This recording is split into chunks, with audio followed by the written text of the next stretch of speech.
Good morning, guys. It's Monday, April 6th. Hope you guys enjoyed your spring break last week and your break from lessons. We are going to jump back into them this week, but there are some things you guys need to know about your lessons. After talking with Miss Portia and Miss Ashley, Miss Leah, and Mr. Henson last week, we decided to change it up a little bit. We are not going to do every subject every day. Instead, we're going to do one subject per day. So maybe that'll help you guys out a little bit with that. So this weekend, Miss Ashley was so great to make sure that all packets were delivered. She went around and she put packets of paper in mailboxes or in other places. And if you can't find yours, look in your mailbox. If it's not there and you don't see anywhere else, message us, comment on this video, put it on Facebook, something. Let us know if you can't find it, and we'll get you another copy out to you guys, because those packets are important. That's going to be your work for the next several weeks. As we work through this, we don't know how long we're going to be out of school. We don't know when we're going to go back to school. And so we went ahead and made several weeks worth of packets together so that you have all of your work there with you guys. So hopefully you've already found it. If not, pause the video, go find your packet. Now, it'll have your science and your math and language arts and social studies. Now, actually, I think that's the order that it's on there. And so once you guys, on Mondays, we're only going to do language arts. One subject per day. Hopefully that'll help you. Today is language arts day. So in your packet, you should see a pretty little thick stapled thing that looks like this. It's copies from our Ready Reading activities. Hope you guys have found this. And if you'll look through it, you're going to see where it says week 1. And then you're going to flip several pages. Let's see. I think maybe you have to flip about 3 or 4 pages. And you'll see where it says week 2. So this is all of the work for week 1. 4 pages worth. I believe that's right. 4 pages front and back of week 1 work. So it may take you a little bit of time today, but it's not going to take you an extreme amount of time. I do want you guys to take your time with it, not rush through it. Since this is the only required activity for this week, I am going to see about uploading some other things for you guys to practice on. Maybe a Kahoot later this week for us to practice. But this is the only main activity that I'm requiring you guys to do for this week. And there's 4 of these. In this packet, there's 4 weeks worth of work. We may be back in school before the 4 weeks is up, but we may not be. And so I just wanted to go ahead and give you enough information or enough activities to get us through at least 4 weeks. And then we'll figure it out from there, okay? So again, your packet will have all 4 subjects. But I want you to find the language arts one, and this is for 4 weeks worth of work. So I know that some of you probably looked at it and thought, oh my goodness, that's a lot of work. It's really not, guys. We really cut back on the amount of work that we're asking you guys to do this week. Now, before we went on spring break, I did ask everybody to log into your school email account. I had about 5 students do that, guys. So I need y'all to do that today. That's your number 1 assignment for today. So I want you to log into your school email account, or at least try. So you're going to do one of 2 things for me. You're either going to log in and you're going to send me an email, or you're going to comment that you're having troubles logging in. Let's do one of those 2 things this morning, today, at some point. I did include a screenshot, step-by-step instructions of how to log into your email. I had a few people contact me and say, hey, we don't know our username and password. I can get that for you.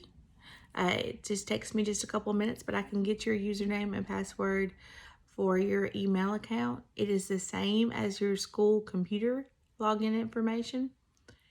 If you have forgotten, it's been a few weeks, just as a quick reminder, maybe this will jog your memory a little bit, is that your username is your first initial, your last initial, and then some numbers after it. And maybe that'll help kind of, oh yeah, that's what my email is, or what my login is. That is the information you'll use. But if you do not remember it, comment or message me and I will get you that information. But that's the number 1 thing I want you guys doing this morning, is I want you trying to get into your email account, because I know that a lot of you guys are familiar with Zoom, and Zoom is great. I've looked into using Zoom. I've used Zoom with my church group some. I like Zoom, But we already have these Microsoft accounts. They're more secure, and I like this a lot more. Well, there are some capabilities on there that we might utilize, in that we can do the video conferencing the same as Zoom, but using our more secure account with Zoom. With Microsoft. So try logging in. Plus, we're going to see about using our emails for other activities as well. But let's look at our packet. So find your packet. This video will be a little bit longer than what the rest of my videos have been. Just bear with me. I'm going to try to get through it pretty quickly, but I want to make sure that we understand what's going on.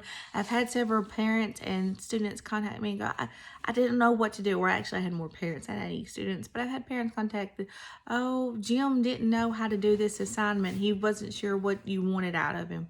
So I'm going to make sure that I give more instructions. I don't want to leave a student feeling like they don't know what to do. After this video, if you say, I don't know what to do, that means you're either giving up too quickly or you're using that as an excuse not to have to do your work. So parents, don't fall for it this time, okay? So we're going to go through this. Now, each week I've tried to include one mini lesson that's to do with the grammar, and then a literature lesson. So that's what we'll be looking at over the next several weeks. So week 1, the very first lesson that we're going to be looking at is varying sentence patterns. Now, just a quick thing. Yes, we've done several of these lessons. If you look there and you go, hey, we've already done this. We have. Some of these we have done. A lot of these we have done. We need to practice. We need to get better. Just because we did something doesn't mean we mastered it. Practice it and learning from our mistakes is how we'll get better. So we're going to vary sentence patterns. That's the very first grammar lesson that we're looking at. As we think about writing, we want to write different sentence patterns and different sentence types, so that our reading is more enjoyable to read, so that it makes more sense. So if you look at this, it says good writers use a variety of sentence types. They mix short and long sentences. Some students want to write long sentences only. Some students want to write short sentences only. Short sentences are great. I don't want anybody to think that you always have to write long sentences. Short sentences are great, but we don't want all short sentences. Long sentences are great, but we don't want all long sentences. We want to vary those and mix those up. And so in this quick mini lesson, what we're going to do is we're going to use different sentence types, such as statements, imperatives, exclamations, imperatives. See if you guys can remember what those are. There's different types of sentence structures. So we have simple sentences. We have compound sentences. That's when we take two sentences and combine them with a conjunction, comma conjunction sometimes. And compound complex sentences. You know those introductory phrases we were looking at? Those introductory phrases help us write complex sentences, and when we take those kind of introductory phrases and we add more than one thought together, that's when we end up with our compound complex sentences. Those are going to be our longer ones. And so sometimes it's going to have those, maybe it's just adding more adjectives or adding more prepositional phrases or a dependent clause into it to make it better. And so I want you guys to look at the draft that they gave you guys. And look at the revision. So that on your own, I'm going to ask you guys to do that. Look at the draft. Then look how they revise it. And if you look at the revision, it's much easier to read. And it's more enjoyable to read. It gives us more information.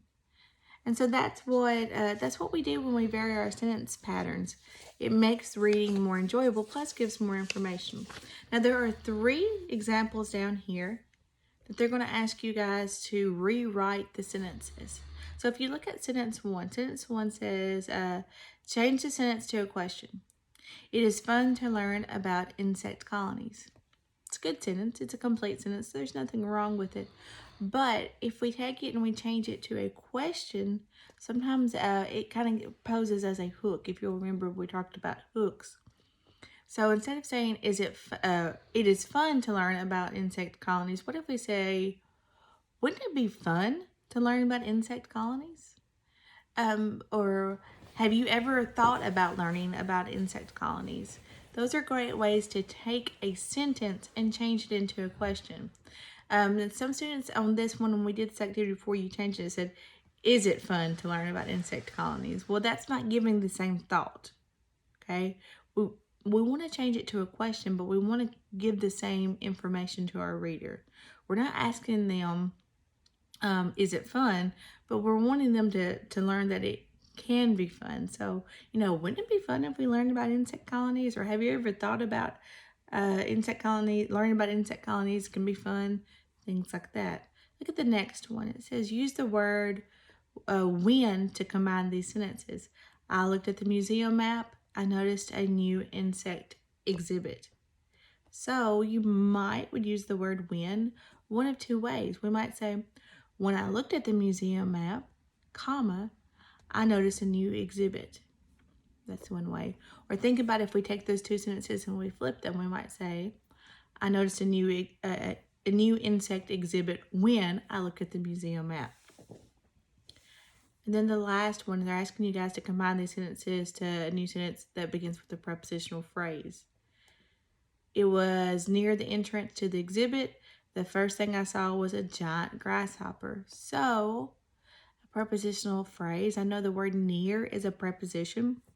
So I could say near the entrance to the exhibit, comma, because that's an introductory phrase, right? The first thing I saw was a giant grasshopper. Guys, don't forget about your commas in these sentences. If you are changing these sentences by having an introductory phrase at the beginning of it, then we need to make sure that we're putting a comma after that introductory phrase. If we're changing two simple sentences to a compound sentence, then make sure that we are adding our comma with our coordinating conjunction. So those are the kinds of things. Now, I gave you guys some examples. I want you guys to do your own. Okay, don't just write down what I wrote. Write down your own, but use that idea on that one. And on the next page, this looks very much like TCAP, but it reminds me of ACT as well, that they're asking you guys which would be the best way to combine the sentences or rewrite the sentences. And so you're going to look at these little boxes that have a few sentences in them. They're going to ask you guys how to revise, which means to change and to make better those sentences. And these are multiple choice ones on there, okay? Take your time with them. Be sure to look for things like commas and for run-on sentences and things like that. So that is our short grammar lesson for this week. Now, if you'll flip the page again, you will see that our, sorry, I gotta get my computer on the right thing. You'll see that our lesson, our literature lesson, is making inferences. And I feel like we have made inferences more than we have done anything else this year. And you guys are pretty good at making inferences. Where we are missing the boat on inferences is finding that text evidence to support that inference. It's great to make a guess based on information, but remember that an inference takes two things. It is a guess. Yes, that's the one thing. It's a guess. But an inference must use text evidence to support it. We're going to use our schema, our background knowledge, and we're going to use text evidence to make an inference. So I'm not going to go over this whole page with you guys, but I want to remind you guys that an inference is a guess, and they use the word conclusion based on what you already know, and we know that word is schema. And text evidence. We cannot forget that text evidence. Sometimes it's easy to make the inference.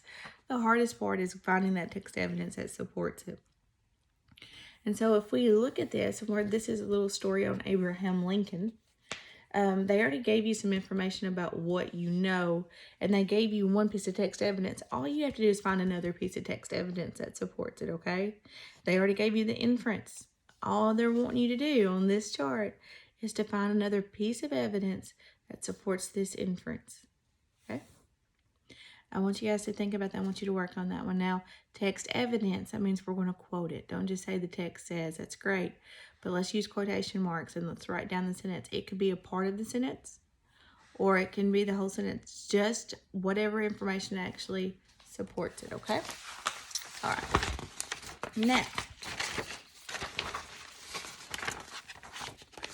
quickly, you'll see that the other activities for this week is you have a story, The Wisdom of the Willow Tree, which is a literature text. It has 2 multiple choice questions on it and then 1 short response. Now, I want you guys to remember this. If you are having troubles with the short response, I want you guys to think about this. Look back at the story and tell what is different about the young man at the end of the story compared to the beginning of the story. So go back to the story. How is the young man different at the end of the story compared to the beginning of the story? That might help you guys answer number 3 on that one. So 2 multiple choice questions and 1 short response. Make sure that you use text evidence because we know we want to use that. And then we're going to have 1 more practice with it with 1 more story, a sewing sensation. And again, we just have a few multiple choice questions on this one, okay? We have 4. Now, what I'm not going to do for number 5 is require you to write this out. This is when I want you guys to find someone in your house. This is an activity I want families to come together on, read the story together, and I want you guys to discuss this one. And parents, see if you can get your students to find 2 details from the story that supports this. Now, if you have no one that will discuss it with you, then I guess you were going to have to write it. But I bet somebody will discuss it with you. And guys, that's where you'll stop for the week, because the next page says week 2. Do not work ahead, guys. Do not work ahead. I know that on the original one, a packet, I had some students that sat down and did all their work in the first few days and then did nothing. And I mean, I'm glad you did your work, but that's not the point of this. We want to go through this together, okay? So stop there for this week. If you have something going on this morning, guys, it is your opportunity to create your own class time. Do it first thing in the morning, do it in the afternoon, but just do it. A couple other things. When you finish your work, what I would like for you guys to do is I would like for you to take a picture of it with your phone or your parents' phone or your iPad or whatever and email it to me. Email me your work so I can give you guys some feedback on what you're getting right and where you need to go and correct things at. PBS has worked with the State Department, and on Wednesday they will have some instructional videos on PBS for 6th grade. I included a chart. I don't have it in front of me now. It's on the Facebook page. You can see exactly what time. I encourage you guys to do that. I will be uploading some links and some other videos throughout the week. They won't be required. Some of them will be just for fun and things that might can help you guys with these 2 activities that we're working on this week.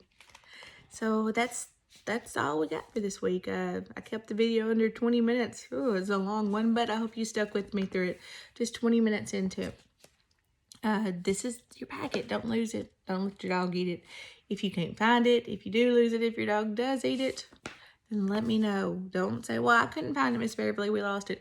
Let me know. We'll get you some more information. We're here to help you guys. Guys, we're still here with you. We're still your teachers, and we want to help you. I hope you guys are staying healthy, and I hope I get to see you guys soon. Have a good week. Message me if you need any help or comment below. Bye, guys.